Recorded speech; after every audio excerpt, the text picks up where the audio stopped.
Hello বন্ধুরা, তো তোমরা সবাই কেমন আছো? আশা করি অনেক ভালো আছো। তো আজকের এই ভিডিওতে তোমরা সবাই শুনতে চলেছো নতুন এবং সুন্দর একটি গল্প। তো গল্পটি শুরু করার আগে তোমাদের কাছে একটাই অনুরোধ, গল্পটি শেষ পর্যন্ত শুনবে। আর গল্পটি যদি ভালো লাগে ভিডিওতে একটি লাইক দিয়ে চ্যানেলটিকে সাবস্ক্রাইব করে দেবে। চলো দেরি না করে শুরু করা যাক আজকের এই গল্প। গল্পটির নাম হলো ছোটবেলার প্রেম। রীতি ও সুজয় তারা ছোটবেলা থেকে খুব ভালো বন্ধু ছিল। রীতি ছিল বড় লোকের মেয়ে আর সুজয় ছিল গরিব ঘরের ছেলে। সুজয়ের বাবা মারা যায় যখন সুজয়ের বয়স প্রায় 3 মাস। তখন থেকে সুজয়ের মা রীতিদের বাড়িতে চাকরের কাজ করত। রীতির সাথে সুজয় খেলাধুলা করত, সেটা রীতির বাবা মায়ের একদম পছন্দ ছিল না, কারণ রীতিরা ছিল বড় লোক আর সুজয় হলো তাদের বাড়ির চাকরের ছেলে। রীতির মা বাবা রীতিকে অনেক বকাঝকা করত সুজয়ের সাথে মেশার জন্য। তো রীতি তার বাবা মায়ের কথা শুনতো না, তাই রীতির বাবা মা আর রীতিকে কিছুই বলতো না। কিন্তু রীতির বাবা মায়ের মনে একটাই ভয় ছিল, রীতি আর সুজয়ের এই বন্ধুত্ব প্রেমের রূপ না ধারণ করে। কিন্তু তারা তো অনেক ছোট, তারা প্রেম ভালোবাসা তো বোঝে না, তাই রীতির মা বাবা রীতিকে কিছুই বলতো না। এরম করে আস্তে আস্তে বড় হয়ে উঠছিল তারা। তাই রীতির মা বাবা ভাবলো এখান থেকে তাদেরকে অন্য কোথাও চলে যেতে হবে, নাহলে রীতি আর সুজয় একে অপরের প্রেমে জড়িয়ে পড়তে পারে। রীতির বাবা ছিল সরকারি অফিসার, তাই রীতির বাবা তার চাকরির ট্রান্সফারের জন্য আবেদন করলো সরকারের কাছে, এবং কিছুদিন পর তার ট্রান্সফারের লেটার চলে এলো। রীতি যেখানে থাকতো সেটা হলো একটি গ্রাম, আর রীতির বাবার ট্রান্সফার হলো সেই গ্রাম থেকে অনেক দূরে শহরে। মাত্র 10 দিন পর গ্রাম ছেড়ে চলে যাবে রীতিরা শহরে। আজ রীতির জন্মদিন, তাই রীতি আর সুজয় তাদের সেই খেলার জায়গাতে দেখা করতে যায় এবং রীতিকে সুজয় একটা গিফট দেয়। গিফটটা হলো একটি লকেট। লকেটের এদিকে সুজয়ের ছবি এবং অন্যদিকে রীতির ছবি লাগানো ছিল।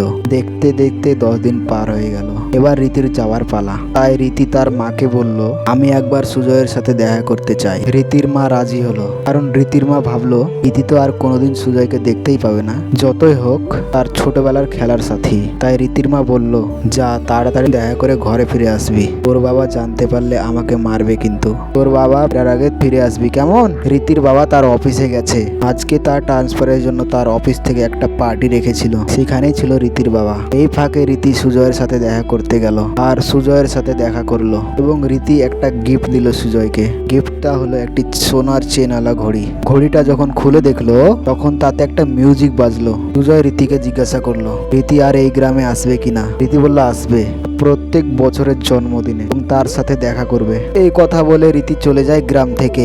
আর তার কিছুদিন পরেই সুজয়ের মাও মারা যায়। তাই সুজয় এই ছোট্ট বয়সে ট্রেনে ট্রেনে চানাচুর বিক্রি করতো। চানাচুর বিক্রি করে নিজের পেট চালাতো। একদিন একটা বড় লোক পরিবারের লোক ট্রেনে চড়ার জন্য তাড়াহুড়া করে যাচ্ছিল। সেই স্টেশন থেকে তারা মোট 3 জন ছিল, স্বামী স্ত্রী এবং তাদের ছোট্ট মেয়ে রিনা। তাদের তাড়াহুড়ার জন্য রিনার গলা থেকে সোনার চেন খুলে পড়ে যায়। সেটা দেখলো সুজয় এবং চেনটা হাতে তুলে সে তাদেরকে ডাকার চেষ্টা করলো, কিন্তু স্টেশনে অনেক ভিড় থাকার কারণে তারা সুজয়ের ডাক শুনতে পেল না এবং তারা ট্রেনে চড়লো এবং সাথে সাথে ট্রেনটা ছেড়ে দিল।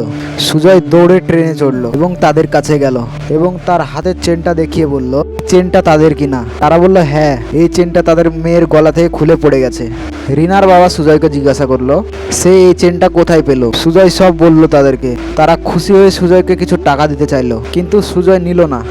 সুজয় দেখলো রিনা কান্না করছে, তাই জন্য সুজন রিনাকে চুপ করানোর জন্য তার পাশে গিয়ে বসলো। রিনাকে চুপ করানোর জন্য অনেক কিছু করতে লাগলো। রিনার মা তখন চুপ করে সুজয়কে দেখছিল রিনাকে খেলা করানোর বিষয়টা, এবং রিনার মা কান্না করতে লাগলো। রিনার মায়ের কান্না দেখে তার বাবা রিনার মাকে জিজ্ঞাসা করলো, সে কান্না করছে কেন? রিনার মা রিনার বাবাকে বলল তাদের বড় ছেলের কথা। তার নাম ছিল সুজন।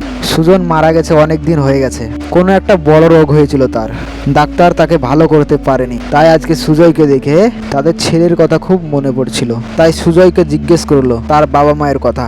সুজয় বলে তার বাবা মা কেউ বেঁচে নেই, তাই সে চানাচুর বিক্রি করে তার পেট চালাচ্ছে।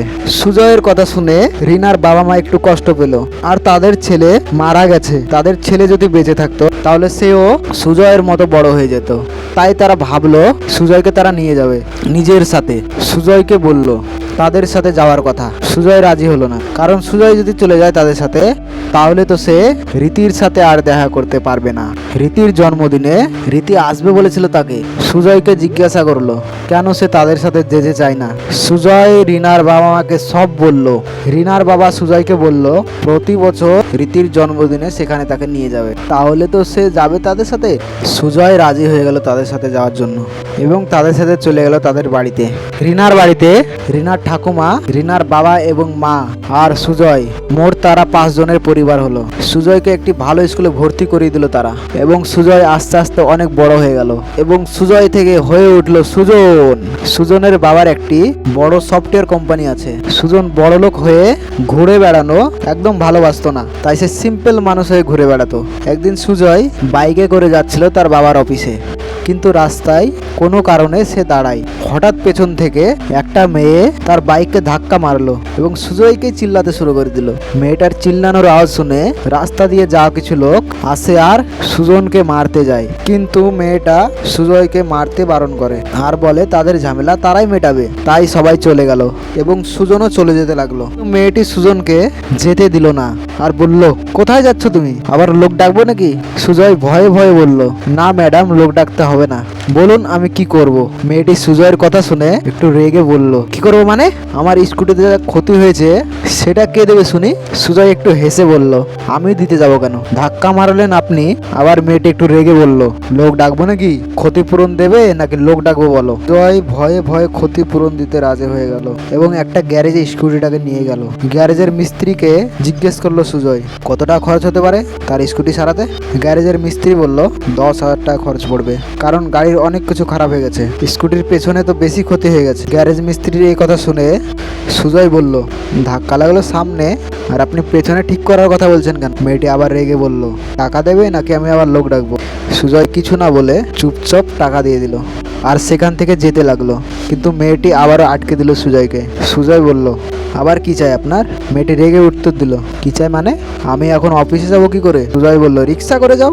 মেয়েটি আবারও রেগে বলল রিক্সায় যাবো মানে, আপনি আমাকে রেখে দিয়ে আসবেন আবার অফিসে, আর না হলে বলেন আমি লোক ডাকি। সুজয় ভয়ে ভয়ে বলল থাক ম্যাডাম, আর লোক ডাকতে হবে না, চলুন আমি আপনাকে পৌঁছে দিচ্ছি। মেয়েটি সুজয়ের বাইকে চড়ে বসলো আর তাকে পৌঁছে দিল তার অফিসে এবং মেয়েটি সুজয়ের বাইক থেকে নামে আর সুজনের বাইকের চাবিটা নিয়ে চলে গেল আর ফিরে আসলো প্রায় আধা ঘন্টা পরে।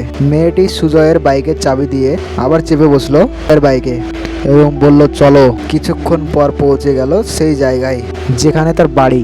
আবারও সুজয়ের বাইকের চাবি নেওয়ার চেষ্টা করলো মেয়েটি, কিন্তু চাবি নেওয়ার আগেই মেয়েটিকে বাধা দেয় সুজয়। মেয়েটি একটু হেসে বলল আরে আমি সেরকম মেয়ে না, কিন্তু তুমি খুব ভালো ছেলে, আমরা কি বন্ধু হতে পারি? সুজয় বলল ঠিক আছে। সুজয়কে তার নাম জিজ্ঞেস করে। সুজয় তার নাম বলে সুজন এবং মেয়েটির নাম জিজ্ঞেস করে সুজয়। মেয়েটি বলে আমার নাম তনু। সুজয় ও তনু খুব ভালো বন্ধু হয়ে যায়, কিন্তু আস্তে আস্তে তনু সুজয়ের প্রেমে পড়ে যায়। কিন্তু তনু ভাবে তাকে বলবে সুজয় প্রেমের কথা, কিন্তু সুজয় তো রীতিকে ভালোবাসে, তাই সুজয় তনুকে বন্ধুর চোখে দেখতো। এদিকে রীতিকে তাদের গ্রাম থেকে শহরে নিয়ে আসার পর তাকে বিদেশে পাঠিয়ে দেয় পড়াশোনা করার জন্য, তাই সে সুজয়কে দেওয়া কথা রাখতে পারেনি। কিন্তু সুজয় রীতির জন্মদিনে যেত তাদের গ্রামে রীতিকে একবার দেখার আশায়, কিন্তু রীতিকে দেখতে না পেয়ে সুজয় একটু মন খারাপ করত, কিন্তু রীতিকে দেওয়া কথা কোনোদিন ভুলতো না সুজয়। আজ রীতি বিদেশ থেকে ফিরেছে এবং কাল তার জন্মদিন। রীতি ভাবলো কাল সে যাবে তাদের গ্রামে আর সুজয়ের সাথে দেখা করবে আর সুজয়কে তার মনের কথা বলবে, কারণ রীতি ছোটবেলায় জানতো না ভালোবাসা কাকে বলে। রীতি যত যত বড় হচ্ছিল সে ততই বুঝতে পারছিল সে সুজয়কে কতটা ভালোবাসে। রীতি শুধু অপেক্ষা করছিল কখন যে কাল আসবে। হঠাৎ রীতির মোবাইলে ফোন আসলো তার বেস্ট ফ্রেন্ড বিজয়ের। বিজয় আর রীতি একই সঙ্গে পড়াশোনা করেছে আমেরিকায়। বিজয় রীতিকে পছন্দ করত, সেটা একবার বলেও ছিল রীতিকে, কিন্তু রীতি বলেছিল সে তার ছোটবেলার বন্ধু সুজয়কে ভালোবাসে এবং তাকেই বিয়ে করতে চায়। বিজয় যদি তার বেস্ট ফ্রেন্ড হয়ে থাকতে পারে তাহলে ঠিক আছে, নাহলে রীতির সাথে কথা বলার কোনো দরকার নেই।